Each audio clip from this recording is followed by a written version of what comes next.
and welcome to Animation Triad. I, of course, am your humble host, Stu, and thank you. Thank you for joining us on this holiday season. Yes, this is the season of giving, and joy and merriment, and what do we here at Animation Triad have to give to you?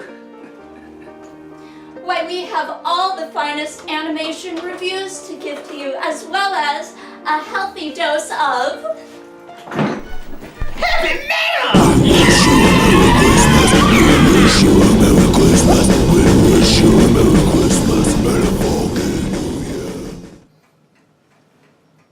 Wasn't that cheerful? And festive, too. We did it just for you. Mm-hmm. We are reviewing today the movie Heavy Metal. If you couldn't have guessed it. By the description, by the title, by him shrieking. And us headbanging. Okay, enough of that. Yeah. Yes, 1981's Heavy Metal. Inspired by the stories of the magazine Heavy Metal. Right. That was easy. Yeah, that was fairly straightforward. Let's see, how can we describe this film? Melting and tits. Melting Yeah. and tits? Would you prefer tits and melting? I feel like there were more tits than melting. Yeah. Well, for every melting, there was at least 2 tits. Yes. That's why I said there were more tits than Yeah. melting. Well, if we're going with singular tits, yes, there are definitely if you're going more with the- going yeah. No, pairs. there were, Right. even if you, especially if you go in pairs, there are more tits Right. than melting. You are very I right. can only think If of, you were to really look at the two tits people that melting were ratio, I can only tits think are of here. 2 people that were melted. Yeah. I would describe it more as breasts, naked women, and an anthology of short stories. Maybe we should make a Venn diagram. We should. yeah.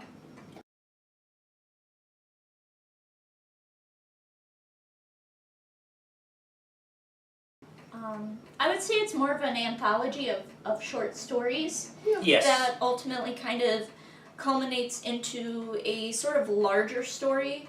Yeah. Kind of. Sort of, just because the very beginning and the very end story, they Mhm. finally converge. But the way that the face you're making, Mhm. I feel that, okay? I feel the Mhm. same way. Oh. They weren't all connected except by one common thread, which was the Lochnar, this little green ball of snot that flies around. Pure evil Yes. doing different It's- things. It's mischief, though. It's not pure evil because of the described one itself. story. Yeah, but it Yeah. lies. Oh, it does lie, Because yeah. it had the chance at one point to let pure evil go unabated, and it didn't. Which we can talk about later, but for now, Mhm. to sum up, it is an animated film Yes. that is set to a bunch of 70s and 80s rock music You can't go wrong with Black Yeah. Sabbath. Nope.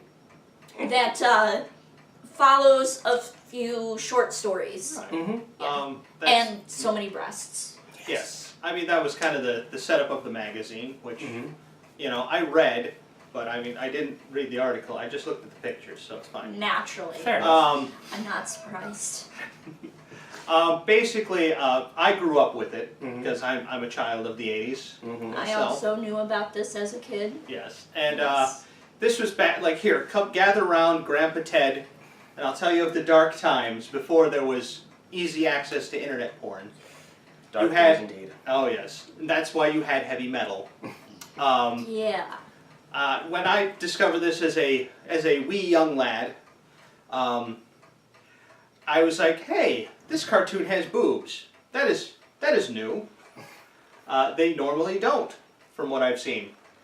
And I kind of grew up at that moment because, they talked about a lot of adult things, and it had space aliens and undead and all that, and it was pretty gruesome. Oh, yes. Yes. Very It's gruesome. that but gruesome. Well, some of the For its zombies. day, yeah. For that time period, I guess, in terms of animation. right. Yeah, I mean, we're a tad desensitized nowadays, I guess. Oh, yeah. Yes. It was basically like someone brought Van Art to life, Okay. and Yeah. that was the movie. Since we are talking about the animation of the time, I would like to point out that even watching this several years later, the opening and the ending animations were extremely impressive. Yeah. I want to touch on that later. I'm sure there are a lot of things Oh, people yeah. want to touch on in this movie, Yes. myself included. Aha. But y'all ain't gonna like what I have to say. I'm just letting you know. That's quite alright. Yeah. But the beginning and the end especially had very cutting edge animation. And the segments in between all adopted a different style to sort of enhance the storytelling, which is one of the few pluses that I personally can give for this movie, is the animation was very, very cool. It was very interesting how it was different for every short story, and it really helped bring the vibe of that particular story to life. Yeah. Well, I think from there we can move on to discussing each story. So let's go move on. The first one is Harry Canyon, which tells of a futuristic New York cabbie, kind of a noir, Film noir. esque one, and hard-boiled detective. hard-boiled cabbie getting in with the wrong crowd, saving the Right. damsel in distress type deal. Oh, so original. Yeah. Very original here. Has an interesting little cameo from Robbie the Robot from Forbidden Planet in it. But for some reason, I just couldn't get her off my mind. So, what do you guys think of this story? I enjoy it. I think I know what she... I don't know. I mean, Honestly, like I said, I just kind of painted all of them with the same broad brush, which I will save my comments for the time being. But the thing about these short stories, all of them really, is that I didn't feel like they were super well fleshed out. No. Like, No. okay, I get it. The woman was running from the mob, but like, what else was really going on? Right. I mean, that was kind of an issue I had. Like, there wasn't a lot of depth to the characters, but I mean, I let that go just because we don't get a lot of time to get to know them. The depth of the characters was extremely shocking when it came to the women. Oh, God, yes. Extremely shocking, because every single one of them, even the hero at the end, had no plot development. None whatsoever. Every single woman in this film was naked, and I'm no prude about nudity, but would it have killed them to have given a few of them more than just a name? And some of them didn't even get that. Very true. None of them had names. All of them had the exact same body shape. And I'm not saying that, big breasts aren't fabulous, but there are other kinds of fabulous besides just that, And I'm not even talking about the most inclusive kinds of fabulous that I would be on board with. I'm talking about the shallow shit that a lot of people searching for porn would be interested in. It was such a disappointment for me, the way that women in this film were represented, because a lot of them, like I said, did not have names, none of them had clothes. The only one that actually truly had clothes was the press secretary, and she lost hers. And it was really, I'm just gonna say it kind of pissed me off, because when I was watching it, I'm like, this is what men want me to be like. This is what men want to see. Not really, no. That's speaking for me. I'm just like, not my cup of tea. I mean, and again, I'm on board with nudity and porn and sex work and all kinds of things like that. I'm not shy about this, but just the fact that every single one of these women were reduced to damsels in distress, sex objects, and then Tarna, was it Tarna or Tarna? I think it's Tarna. Tarna. Her knees are not what needs protecting! Her knees and her right shoulder are the only things that actually had any armor on them. I'm like, come on! But wait.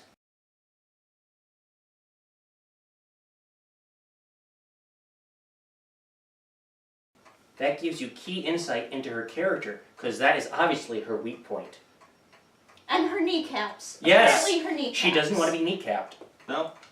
The only way to No. truly beat her, shoulder or kneecaps. Right. That's why she covers them. Apparently. Either that or their culture has very interesting Yeah. views on modesty. Obviously, it's kneecaps and shoulders. I don't Again, know. like modesty, it's fine. Her walking around in the bikini, if that's just what she Yeah. wanted to do, awesome sauce. No. Like, I don't care. But the fact that they thought this was armor, I'm like, they're not actually trying to give her an edge as a warrior. Well, and back in feudal Japan, when you had the ninjas, the female ninjas would wear a lot of loose-fitting clothing, Which is and fine. they would use their sexuality as a distraction for those that they had to kill or protect Which is themselves fine, from. But that, so I think it was more of that was the case, because being someone doubting you can be quite the advantage, It because can. she was kind of the skinny girl with, you know, not much armor. It's like, oh, what is she gonna do? Well, apparently she's gonna kick your ass. Yeah. Because, you know, she's a hardcore warrior and all that. Mhm. Which is awesome, but I would like to point out that they did still manage to catch her, strip her naked, beat her up, and then, of all the plot holes, just leave her in a hole somewhere. Yeah, Like, well- they didn't even properly kill her, but They literally dropped her in the plot hole. They sexualized, yes, they Yeah. sexualized beating her up, though. Yes. And yes. again, I'm not like a prude about S&M and shit. Like, Mhm. I'm really not. But just the fact that all of the women were painted with such a broad brush. Yeah, I think that's more of a reflection on the intended audience. I hate to say that. Yeah, I It's the know. expectations that the creators had for it. But that's just it. That's No. how they see women. That's how they see people wanting to see women. It's just, Yeah, it's a very juvenilistic view of unfortunate. things, and yeah, To you be honest, I feel like they did touch on a few things, like the woman in the first movie. Mhm. Not movie, Story. Yeah. They did touch on certain themes of evil, whereas it's like I could turn them all because she came off as innocent, and oh, I'm in trouble, I need help, and then at the very end, Oh. she tries to kill him out of greed. But he also states the male character also states he knew he was being played from the beginning. Yeah. And course- he's still, yeah. Yeah, he still went with it. Of course, you could just say that since this is him telling a story, Yeah. he's justifying. Oh no, yeah, I wasn't. Well, I knew what was going on the whole But- time. You but could well, go from with his that. perspective, I didn't it's see one of any those. depth because they No. were all just used for sex. Every single woman in this film was basically used for sex in one way or another. That's really what it came down to. Mm-hmm. None of these women, short of Tarna, were actually heroes. And all I could think, by the time the ending was rolling around and you're finding out the story with the little girl, was as her hair's changing, I'm like, okay, any minute those clothes are gonna turn into a little black bikini, Well, and she's gonna be off and running. And it's like, again, I'm not shy about women expressing their sexuality. I mean, you know the kind of jokes I make. You know the kind of things that I'll walk around in sometimes. Like, it's not an issue. I'm very strongly against slut shaming, but my issue lies that none of these women had any depth of character, even less so than the guys. Very true, and well, I can just say let's look at it as we've come hopefully a long way from that in terms of character writing for women in animated movies and stuff. I get that the animation was cutting edge for its time, and I really appreciate that part of it. I appreciate the music of it. Mm-hmm. I would have liked to have seen just a modicum of something more in regards to the women. This, I ain't gonna lie, it left me feeling some kind of way No, it's Like, understandable. after I watched it. I mean, Like I said, if I you read thought- the magazine, like the stories are actually really good. They do put a little more depth, but I think that because To it's the a women? film. Yeah. to the women. Yeah. Well, if they're told from the first person, you're getting it directly, especially with Tarna? Tarna's story. Uh-huh. I think you'd get a lot more in-depth information from her story, which leads me into my next point. The creator of that one behind it, the animator, was Mobius, who is responsible for the amazing graphic novel, The Incal.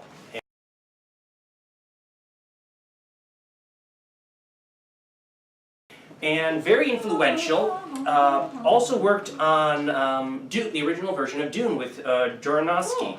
So he was responsible for a lot of, you've seen a lot of his work done in, or attributed to, I should say, in The Fifth Element and stuff like that, or a bunch of other stuff. But he was the one behind The Last Story, which is the one I consider to be the best.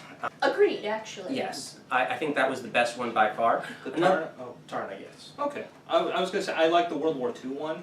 That was pretty good. Yeah. I'd say that would be either 2 or 3 for me. And I did like the there was a segment where the hero was voiced by John Candy. Oh Yeah, yeah. Den. Actually, Yes, I thought Den was actually not that bad. Again, Yeah. very much like, oh, save the damsel. She's But used as bargaining chip. I think it was basically, just you know, kind of like but this. It was teenage boy fantasy. That one was specifically. At first, I Yeah. very much was thinking he was 12 years old. Yeah. It wasn't until later when he's like, 18. 18 years of my life. I'm like, okay, well He that did not look makes me 18. feel No. that made me feel a lot better about Right. seeing a schlong in the one scene. Yeah. Because I'm like, why are they showing a 12-year?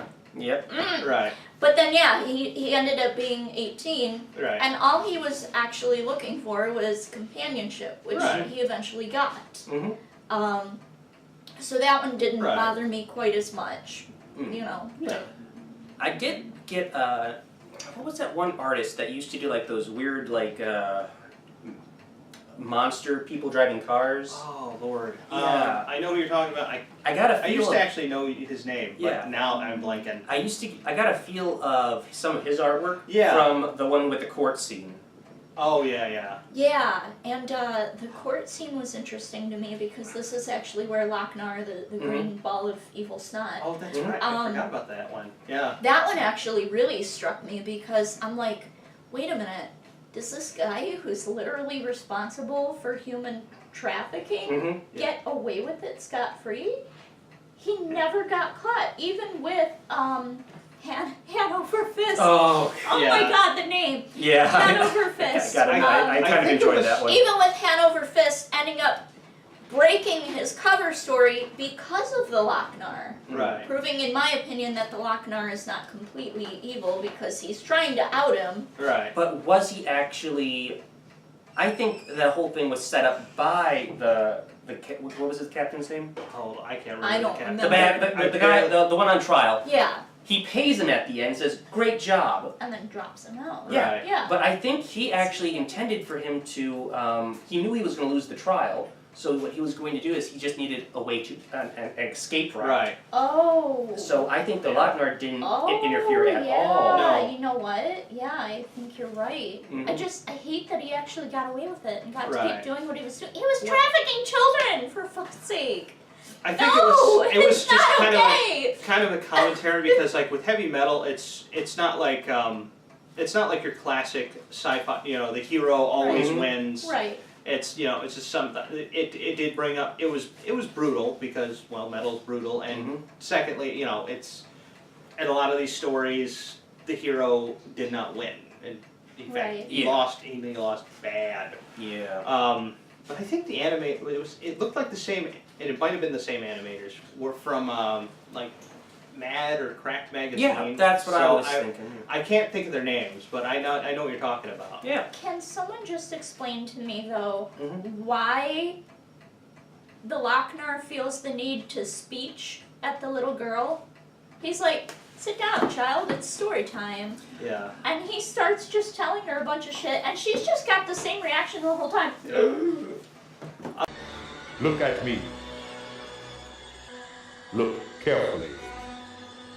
That was some good gurning, wasn't it? Yeah. Just like, I think And that's all she does the whole time. She doesn't say anything, she doesn't try and run, she doesn't, like, just kind of chill and be like, okay. I think it's more of a confusion fear. It's like, this thing's trying to kill me, But but I it's don't telling know me a why the hell story. it's telling me stories. But then, like, at some point, while he's telling stories, and I would stop being like, and just be like, Unless it's supposed to be like beaming it directly into her head. I think That's so. the only and thing I could imagine. I think he was just Even trying to be like, you think you're gonna like it had a case of narcissism, you know. Yeah. Unlike villains, it's got a monologue. It was speeching. Yeah, and you know, and he had to. Is just like, oh well, I'm going to show you what you were going to do to me, but now you're not going to get to do it, even though you still kind of did it in some weird time loop thing. Yeah. Right. And I mean, I see what you're saying, and I Yeah. agree with that. It's Yeah. just as far as her reactions, at some point, I'd probably be like, dude, can I go make a sandwich or something? Yeah. Like, this has been going on a while. Like, Right. at least a cola. Can I go grab a cola? Yeah. Like, I need some caffeine for this. It's going on a while. That'd be great. Do do do do do. Always Coca-Cola. Stu should tell you about some of the big names that were in this. Yes, as we mentioned before, the late great John Candy voiced one of the main characters in it, in the segment Dan. And then we had the sadly late, yet great, Harold Ramis as a robot in one of the segments. So that was really neat to see them, hear them both in it. Mm-hmm. Overall though, this is something I remember seeing when I went to my local family video back in the day. It was always sitting there, the cover stood out because chick with a sword on a dragon looking thing. Right. I always thought it looked interesting. It was cool. Yeah, for some It reason was that... a lot cooler than the movie. Well, that could be said for a lot of metal things, like heavy metal type things. It's very aesthetic is the Yeah. big thing of it. Mm-hmm. And that's what this movie is. It's one huge aesthetic which can be somewhat insulting to the other aesthetics. A little bit. A little bit. But yeah, it's a period of its time, and hopefully we've come to a much better place in regards to how we write our female characters, to say the least. Hopefully. What do you guys think? Comment below. Do you think we've moved up in terms of our writing forward? Are we still stuck in the same area? Let us know. We want to know your thoughts. As always, click like, subscribe, do that, you'll hear more. We'll get back to you, we'll talk, we'll have a conversation. This is what this is all about, and we hope you've enjoyed it. As always, I am Stu. And Lish. G! And we are Animation Triad. Baby! Yeah! What? Oh. Wrong genre. Wrong John. Let's all shoot ourselves. Yes. We wish you a Merry Christmas. We wish you a Merry Christmas. We wish you a Merry Christmas.